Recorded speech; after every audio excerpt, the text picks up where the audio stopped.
त्रिकोणमिति का शाब्दिक अर्थ तीन कोणों की माप है। त्रिभुज में तीन ही कोण होते हैं। त्रिकोणमिति में भुजाओं के अनुपात एवं कोणों के संबंध का अध्ययन किया जाता है। CBSE 10th तक न्यून कोण के सापेक्ष समकोण त्रिभुज की भुजाओं के अनुपातों का अध्ययन करना होता है। भुजाओं का ये अनुपात कोण के त्रिकोणमितीय अनुपात कहलाते हैं। मतलब यहाँ जो कुछ भी पढ़ना है समकोण त्रिभुज के संदर्भ में पढ़ना है।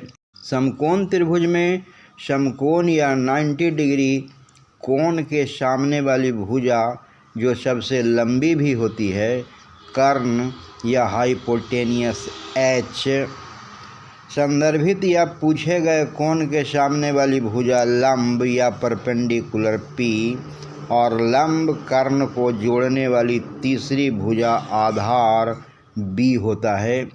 समकोण त्रिभुज की बात पाइथागोरस प्रमेय के बिना बेमानी होगी। पाइथागोरस प्रमेय में कहा गया है कि समकोण त्रिभुज में कर्ण का वर्ग अन्य दो भुजाओं के वर्गों के योग के बराबर होती है, अर्थात कर्ण स्क्वायर इक्वल्स लंब स्क्वायर प्लस आधार स्क्वायर। अब आते हैं भुजाओं के अनुपात पर।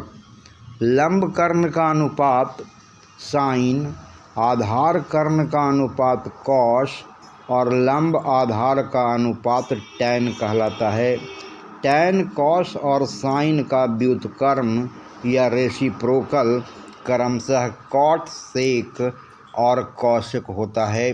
स्मरण रहे, किसी समकोण त्रिभुज में कर्ण कभी नहीं बदलता है, जबकि उसी त्रिभुज में न्यून कोण का संदर्भ बदलने पर लंब और आधार परस्पर बदल जाते हैं। दिए गए चित्र में कर्ण तो हमेशा AC ही रहेगा, जबकि साइन A के लिए लंब BC और साइन C के लिए लंब AB हो जाएगा। क्योंकि साइन, कॉस और टैन का व्युत्क्रम या रेसिप्रोकल क्रमशः कॉसेक, सेक और कॉट होता है, इसलिए व्युत्क्रमों का गुणनफल 1 होगा। जैसे sine into cosec equals 1, cos into sec equals 1, tan into cot equals 1। अब आते हैं हाइट एंड डिस्टेंस में। क्षैतिज रेखा और दृष्टि रेखा के बीच बना कोण जब वस्तु दर्शक से ऊपर हो तो उन्नयन कोण, और जब वस्तु दर्शक से नीचे हो तो अवनमन कोण कहलाता है।